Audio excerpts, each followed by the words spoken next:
Soya పంటను MSP ధరకు అదనంగా 500 బోనస్ ఇచ్చి ప్రభుత్వమే కొనుగోలు చేయాలన్నారు మాజీ మంత్రి వేముల ప్రశాంత్ రెడ్డి. ప్రభుత్వం మొక్కుబడిగా మాత్రమే కొనుగోలు సెంటర్లను ఏర్పాటు చేసిందని ఆరోపించారు. ఎకరానికి 10 నుండి 12 క్వింటాళ్ల దిగుబడి వస్తే ప్రభుత్వం ఎకరానికి 6 క్వింటాళ్లకు మాత్రమే తీసుకుంటామంటోంది విమర్శించారు. మిగతా పంటను అమ్ముకోవాలంటే రైతులు మళ్లీ ప్రైవేటు వ్యాపారుల చుట్టూ తిరగాల్సిన వస్తోందన్నారు వేముల ప్రశాంత్ రెడ్డి. రేట్ తక్కువకు పోతా ఉన్నది. మద్దతు ధర 4,892 ఉంది. దానికి బోనస్తో కలిపి 5,392 రూపాయలు పెట్టి కొనాలి.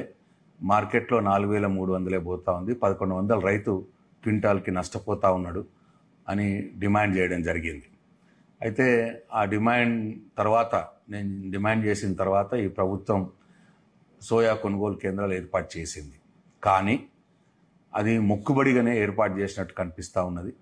ఎందుకంటే ప్రతి ఎకరానికి ఈరోజు ఈ రాష్ట్రంలో మంచి వాతావరణం అనుకూలంగా ఉండే సోయా పంటకు, కాబట్టి 10 నుంచి 12 క్వింటాలు ఒక ఎకరానికి పంట దిగుబడి వచ్చింది.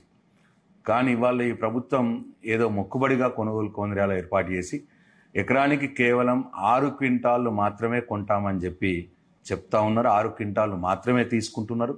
మరి 10 నుంచి 12 క్వింటాళ్ళు ఎకరానికి పండించిన రైతు మరి మిగతా 4 క్వింటాళ్ళు 5 క్వింటాళ్ళు మార్కెట్లో 1,100 రూపాయలు తక్కువ అమ్ముకోవాల్సిన పరిస్థితి వస్తూ ఉన్నది.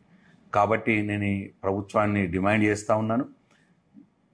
మొత్తం మరి ఆ రోజు అన్నట్టు ఎంత పండితే అంత పంట, ప్రతి పంటను కొంటామన్నారు ఈ కాంగ్రెస్ పార్టీ.